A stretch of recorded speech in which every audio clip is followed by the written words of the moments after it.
우리 예수를 생각해야 합니다. 12번째 시간입니다. 오늘 본문은 신앙을 지키는 일에 버거움을 느끼고 믿음의 방향을 잃어버린 자들에게 소망과 큰 위로가 되는 일이 무엇인지를 말하고 있는 부분입니다. 예수 그리스도를 믿는다는 이유로 또 핍박받으며 살아야 했기에 핍박 속에 있지만 무엇을 붙잡고 살아야 하고 어디서부터 소망과 큰 위로가 있는지에 대해 말할 필요성을 느껴서입니다. 핍박이라는 부분이 당해보지 않은 입장에서 생각하게 되면 정말 함부로 말하게 됩니다. 핍박이 얼마나 힘든 일이지 느껴보지 못해서죠. 생활고를 겪는 일로 마음이 흔들리고 삶이 복잡해지는 여러분 우리 자신의 모습만 생각한다면 당시 믿음을 지키려고 하는 자들이 얼마나 복잡한 마음과 갈등 속에 살고 있었는지 가늠해 볼 수 있습니다. 우리는 우리가 겪는 일들로 인해 많은 갈등과 복잡한 생각에 잠기곤 합니다. 그때마다 흔들리는 마음과 방향을 잃어가는 믿음을 사실 멈추지 못하거든요. 이리저리 흔들리는 마음 그리고 방향을 잃어가는 그 믿음을 멈추질 못해요. 기본적으로 우리는 우리 감정에 충실을 하려고 하고요. 복잡한 생각과 마음을 해결하는 그 방법으로 회피하려고 해요. 그러니까 회피하는 일로 마무리 짓고 싶어 하죠. 근데 그 회피하는 일은요, 더 두려움을 주는 쪽으로 기울입니다. 사실 예수 그리스도를 믿는 것이 두려운 게 아니거든요. 예수 그리스도를 믿는 게 두려운 게 아니라 핍박과 생활고 죽음이 더 두렵기 때문에 핍박을 피하고 생활의 안정을 위해 일하고 죽음을 피하기 위해 덜 두려운 예수 그리스도를 믿는 삶을 내려놓으려고 하는 거죠. 믿음을 지키기보다 나에게 더 두려움을 주는 것에 마음을 빼앗기는 거죠. 핍박 그 자체도 힘들지만 예수 그리스도를 믿는 것 그 자체가 두려운 게 아니라 나에게 핍박 그 자체가 너무 두렵기 때문에 그것에 마음을 빼앗기는 거예요.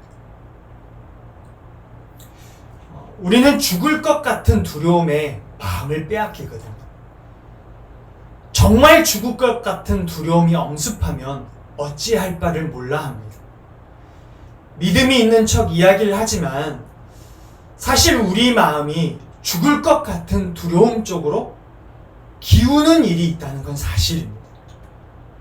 여러분 우리 삶을 되돌아보면요. 우리 마음은요. 죽을 것 같은 두려움 쪽으로 기우는 일이 굉장히 많죠. 본문 당시 믿음의 사람뿐만 아니라 오늘 우리도 그렇습니다. 여러분 그렇다면 믿음으로 살아가고자 하는 우리는 오늘을 어떻게 살아야 할까라는 부분에 대해서 우리가 이러한 맥락에서 함께 두 가지 정도 나누어 보고자 합니다. 첫 번째 나누고자 하는 것은요. 하나님의 약속과 맹세를 붙잡는 것이 소망과 큰 위로가 된다는 사실을 기억하며 사는 겁니다. 여러분 이것이 소망과 큰 위로가 되는 이유는 믿음의 삶은 두려움에 있지 않고 하나님의 신실한 약속에 있어서입니다. 하나님의 신실한 약속에서 믿음으로 사는 삶이 무엇 때문에 가능한지를 보게 돼요. 그러니까 믿음을 가질 수 있는 근거를 하나님이 제공해 주셨고 또 하나님께서 하신 약속이 그 약속이 사실임을 스스로 입증해 주셔서 가능한 일입니다. 그래서 하나님의 신실한 약속을 볼 수 있는 사람이요. 현실에서 소망을 가지게 되고 믿음으로 사는 삶 그 자체가 큰 위로가 되도록 합니다. 하나님은 우리를 위해 약속하시고 그 약속에 맹세하시는 분이세요. 왜 그렇게까지 하실까? 여러분, 하나님은 왜 맹세를 사용하실까? 우리가 약속과 그 맹세를 필요로 하기 때문에. 사실 우리의 맹세와 약속은요, 하나님 앞에 어쩌면은 믿지 못할 약간의 의구심이 드는 약속일 수 있어요. 왜냐하면 우리가 그 약속을 신실하게 지켜내지 못하거든요. 그런데 하나님은 우리를 믿어주시는 거예요. 그냥 의롭다고 칭해주시고 계속해서 같이 하시는 거죠. 근데 하나님은 우리를 위해서 왜 약속하시고 맹세하실까? 우리는 약속을 필요로 합니다. 그리고 맹세를 필요로 해요. 사람 사이에서도 그렇고요. 그것이 신이라는 하나님이라 할지라도요. 우리는 맹세를 필요로 합니다. 하나님은 우리의 필요를 채워서 그 안에서 안정을 누리게 하시는 분이세요. 우리는 무언가를 봐야 하고요. 들어야 하고 약속이라는 것이 주어질 때 안정감을 갖기에 하나님께서 그렇게 하신 거예요.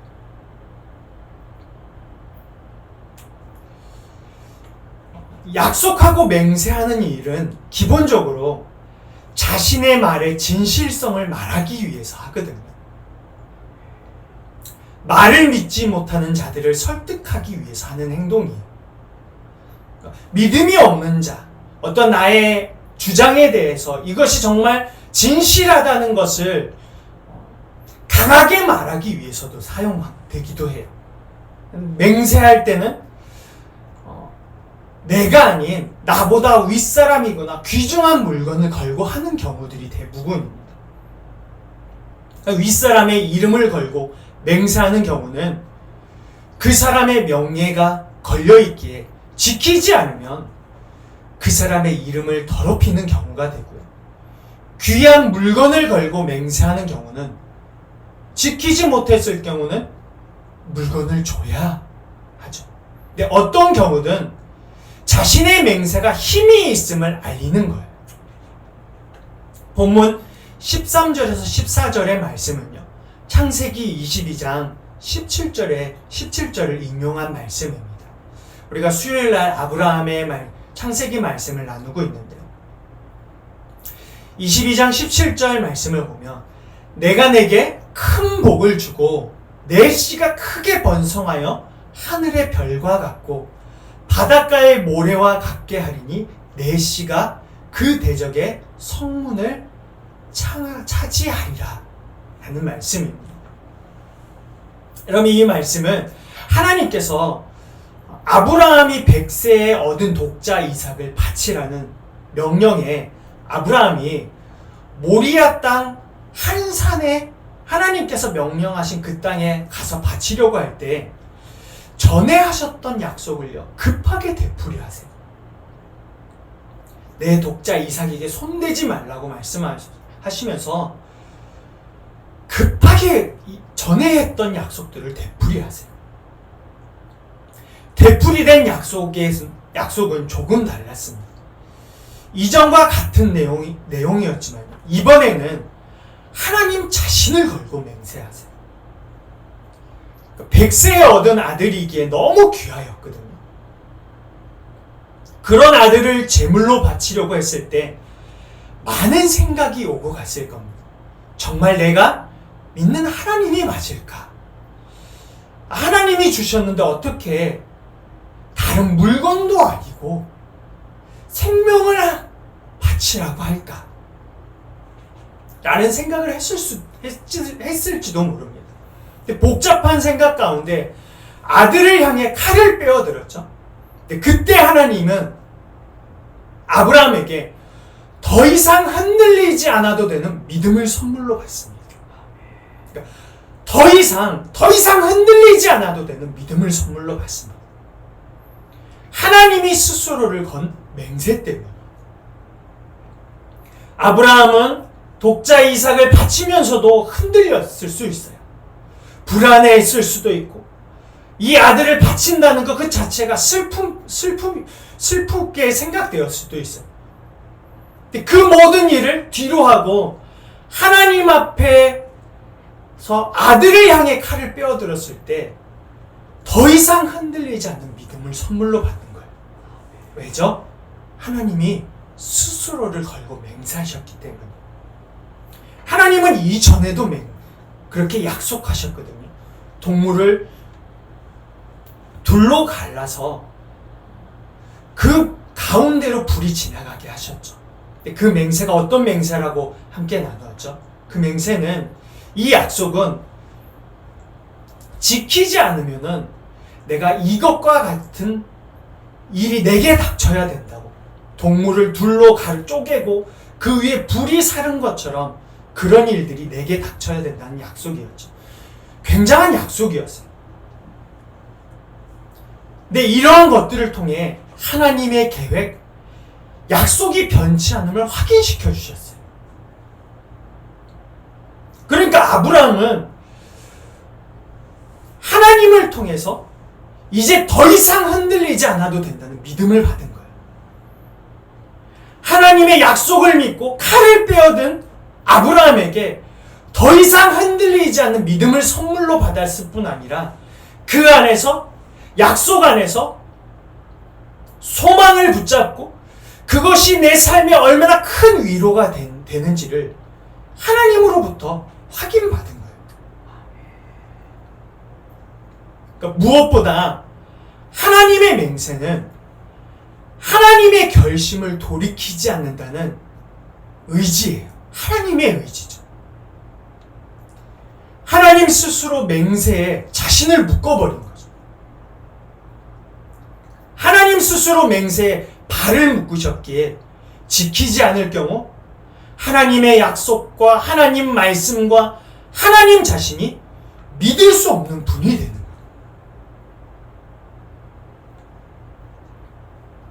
거예요. 당시 믿음을 가진 자들은요, 아브라함에게 하신 약속이 무엇인지 알고 있어요.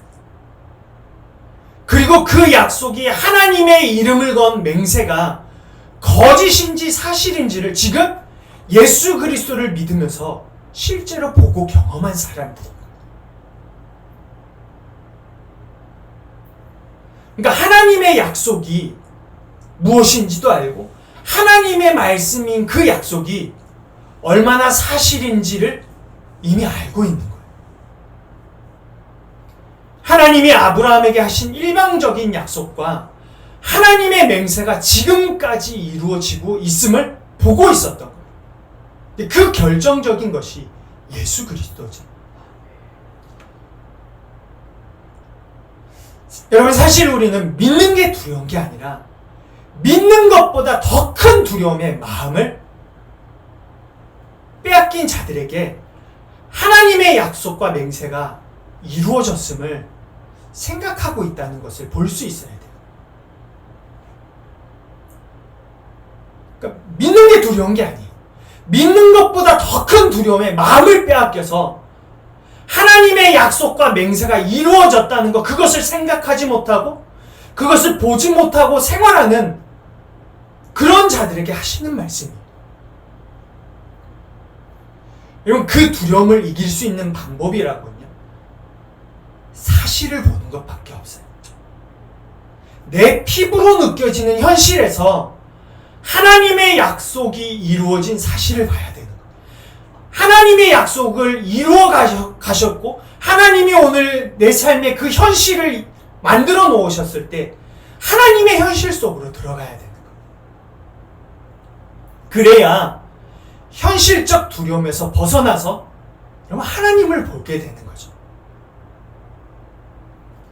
지금 히브리서 기자는 당시 믿음이 흔들리는 자들에게 예수 그리스도를 통해 하나님 아브라함에게 약속하신 천하 만민의 복이 이루어졌다는 것과 그 약속이 하나님이 하셨다는 걸, 그 이야기를 한꺼번에 하고 있습니다. 무엇을 입증하기 위해서? 하나님이 사실이라는 거예요. 하나님의 약속이 사실이라는 거예요. 거짓이 없고 지금도 이루어 가고 계신다는 것을 한꺼번에 보여주고 있는 거죠. 너희가 그것을 믿었고 너희가 그것을 신앙으로 고백했잖냐 했는 자들이지 않느냐. 이것을 봐라. 하나님께서 그 약속이 사실임을 우리에게 보여주셨다는 걸 송두리째 보여주고 있는 거예요. 그리고 하나님보다 더 두려움에 마음을 빼앗긴 우리의 모습을 그냥 낱낱이 보게 하는 거죠. 여러분, 어디서 소망을 얻을 수 있을까? 그건요, 말씀의 확실성이에요. 하나님의 말씀의 확실성은 예수 그리스도를 통해서 모든 게 드러나게 되었어요. 우리는 어디서 소망을 얻고 무엇으로부터 큰 위로가 되는가? 그건 이 말씀의 확실성이에요. 하나님이 하신 약속이 거짓이 아니라는 사실에서 사실 그 모든 걸 찾을 수 있어요. 죽음과 같은 일이 몰려와도요, 나의 믿음을 지키는 일이 헛되지 않음을 하나님의 말씀의 확실함을 그 속에서 확인받고 하나님이 사실이라는 것에서 소망과 큰 위로를 얻게 됩니다. 하나님의 말씀의 사실이 아니라면요, 저 천국의 소망, 위로를 얻는 것, 이런 그 모든 게 소망이 될 수가 없거든요. 그것 자체가 위로를 줄 수가 없어요. 교회에 모이고 예수 그리스도를 믿는 일이 두려움이 아니라 소망이 되는 이유는 변치 않는 하나님의 약속, 그 말씀에 확실성이 있습니다. 여러분, 우리가 아무리 노력해도 어려움을 피할 길은 없거든요. 우리에게 닥치는 어려움, 때로는 큰 두려움으로 다가오는 모든 일들, 그 모든 것을 피할 수 있는 길은 이 땅과 이별할 때, 그렇지 않고서는 피할 수 없습니다. 믿음으로 산다는 것이, 우리가 믿음을 가졌다는 것, 그리고 예수 그리스도를 믿는다는 것, 그것이 소망과 큰 위로가 될 때는요, 어려움을 피해서가 아니에요. 하나님의 변치 않는 약속 안으로 들어갈 때입니다. 성경을 들여다보면 나를 향한 하나님의 사랑과 열심으로 가득합니다. 그리고 그 모든 것은 예수 그리스도로 완성되죠. 아브라함에게 약속하신 천하 만민에게 복을 주는 것도 예수 그리스도를 통해 완성하셨어요. 이 모든 일이 거짓되지 않은 하나님의 약속이에요. 하나님의 이름을 걸고 한 맹세 때문입니다. 하나님께 담대히 나아갈 담력을 얻는 것도, 죽음이 두렵지 않은 이유도, 핍박을 이길 수 있는 이유, 어려움 속에 소망을 품을 수 있는 이유가 어디에 있죠? 그건 내가 믿는 하나님과 하나님이 하신 그 모든 약속이 거짓이 아니라는 데 있어요. 여러분, 우리가 왜 끝까지 예수 그리스도 하나님을 믿을 수 있죠? 왜 끝까지 신앙을 버리지 않을 수 있죠? 그건 하나님이 사실이기 때문이에요. 거짓되지 않은 하나님이 계시기에 우리는 그 약속을 따라 살아가는 겁니다. 우리가 소망을 가질 수 있는 이유는 다른 데 있지 않습니다. 그분의 약속, 예수 그리스도가 사실이라는 점에 소망이 있는 거예요. 사실이 아니었고 그 맹세가 증명되지 않았다면요, 절대 소망이 될 수 없어요. 하나님은 절대 소망이지 않아요. 그렇게 되면 힘든 세상에서, 핍박에서 믿음을 가지며 살아가는 것이 소망이 되고 믿는 것 자체가 위로가 될 수 있는 이유는 그 말씀이 이루어진 사실성에 있는 거예요. 만일 하나님의 말씀이 사실이지 않았다면 믿는 것 자체가 힘들었을 거예요. 말씀이 거짓이 되면요, 하나님 그분 자체도 거짓이 되어버리기 때문입니다. 여러분, 이 사실을 붙잡지 않으면요, 천국도 끝내는 주님 품에 안기게 된다는 것도 그리스도의 영광에 참여하게 된다는 모든 말도 거짓이 되어버린 거예요. 천국의 소망이 어디 있어요? 하나님 자체가 거짓인데요. 천국의 소망을 두며 생활한다는 말이 가진 의미도 여러분 여기서 벗어나지 않아요. 많은 어려움이 있고 그로 인해 많은 유혹도 있지만 그리스도와 함께하게 된다는 약속이 소망이자 위로가 되는 겁니다. 우리는 이 땅에서 하나님의 약속과 맹세를 붙잡는 것이 소망과 큰 위로가 된다는 사실을 기억해야 합니다. 우리가 두 번째 함께 나누고 싶은 거는요, 지금 당장의 일로 체념하지 말자입니다. 말씀을 준비하다가 어느 한 다큐에 대한 글을 봤습니다. 그러니까 넷플릭스라는 거기서 다큐멘터리 영화가 한 편이 있는데 그것이 체념 증후군의 기록이라는 다큐멘터리입니다. 근데 이 다큐멘터리는 자국에서 어떠한 살인과 협박, 위험 등의 이유로 스웨덴으로 건너간 난민 아동들에 관한 이야기입니다. 근데 위험을 벗어나 스웨덴으로 도망친 아이들에게 이상한 증상이 일어납니다. 극심한 공포를 감당할 수 없는 아이들이 잠이 들고 깨어나지 않는 일입니다. 아무리 깨워도요, 잠에서 깨어나지 않는다고 합니다. 근데 이 아이들은 짧게는 수개월, 길게는 수년 잠만 잔다고 합니다.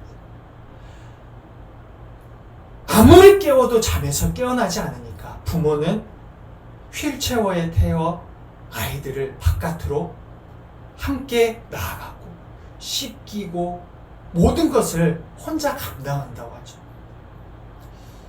여러분, 체념이라는 말의 사전적 의미는 희망을 버리고 단념함입니다. 그러니까 모든 기대를 버린 상태를 말합니다. 하루 이틀의 문제로 희망을 버리진 않아요. 그러니까 오랜 시간 반복되는 일로 인해 일어납니다. 부정적 경험이 반복되면서 우리는 나의 생각과 마음을 흔드는 요인이 되거든요. 체념은 여러분 두 가지 행동으로 이어집니다. 하나는 희망을 버리고, 내가 희망을 가졌던 그 희망을 버리고 희망 없는 예전으로 돌아가는 일입니다. 그러니까 내가 희망으로 생각했던 그것에 대한 희망을 버리고 이 희망에 대한 생각을 버리고 예전으로 돌아가는 일이에요. 하나는요, 그 상태에서 멈춰버리는 일이에요. 체념은 이렇게 두 가지 행동으로 이어집니다. 이 두 가지 행동은요, 믿는 자에게도 나타나요. 예수 그리스도를 믿지만 반복되는 어려움을 보면서 하나님의 약속 안에서 가진 희망을 놓아버리고 예전으로 돌아가거나 하나님의 약속을 기대하지 않는 상태에서 멈춰버리는 거예요.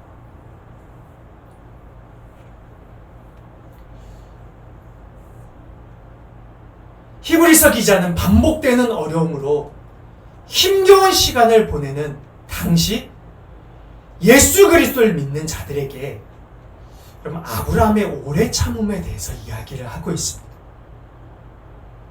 아브라함의 오래 참음을 이야기하는 이유는 어려운 상황이 계속 이어지자 하나님의 약속을 생각하지 못하고 예수 그리스도를 믿기 전에 생활로 돌아가려고 하는 자들이 생겨나서요. 15절에 보면 아브라함의 오래 참음에서 이렇게 이야기를 합니다. 그가 이같이 오래 참아 약속을 받았느니라. 그럼 오래 참아를 의미하는 단어는, 원래적인 단어는요, 마크로디메오라는 단어입니다. 이 단어는 인내하다, 오래 참아 기다리다 라는 뜻을 가지고 있습니다. 한 주석서를 봤는데 그 주석서에서는요, 적극적인 측면에서 끈질기게 버티는 것, 무리하게 사건들과 부딪히려고 하기보다는 그것들을 묵묵히 기다리고자 하는 태도를 나타낸다고 합니다. 아브라함이 이삭을 얻기까지의 긴 시간을 보낸 동안, 그리고 아브라함에게 다시 맹세하신 하나님의 약속이 이루어지는 그 긴 시간,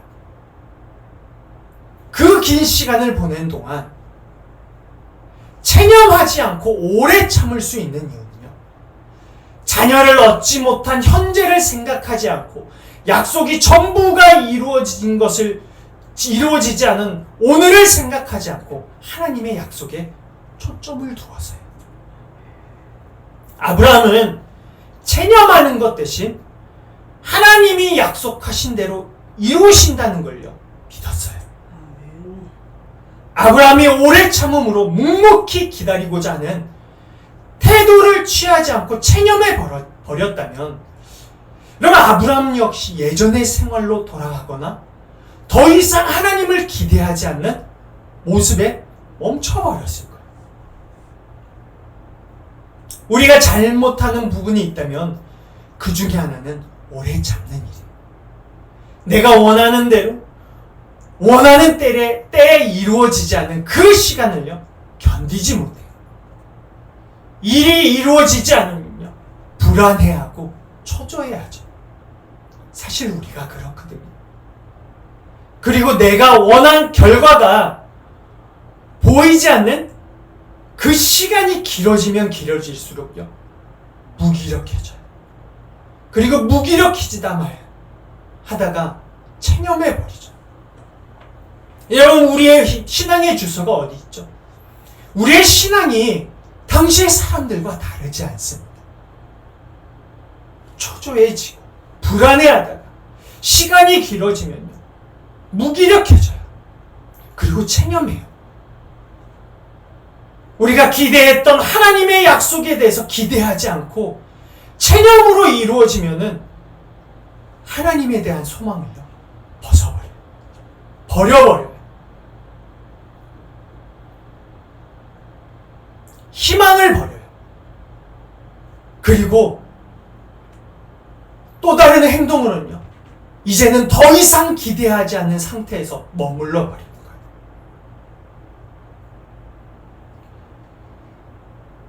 하나님이 약속을 하셨지만요, 소망을 붙잡는 것은 우리입니다.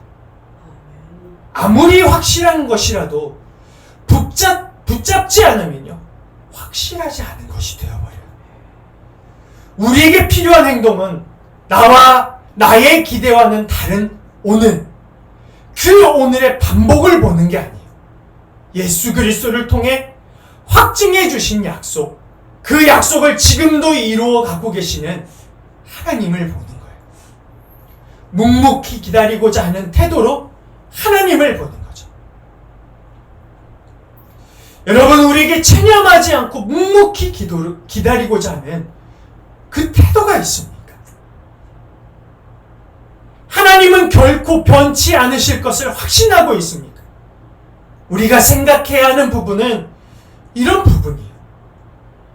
하나님은 언제 내게 복을 주실까에 대한 생각이 아니라, 나는 체념하지 않고 결코 변치 않으실 하나님에 대해서 확신하고 걸어가고 있는가예요.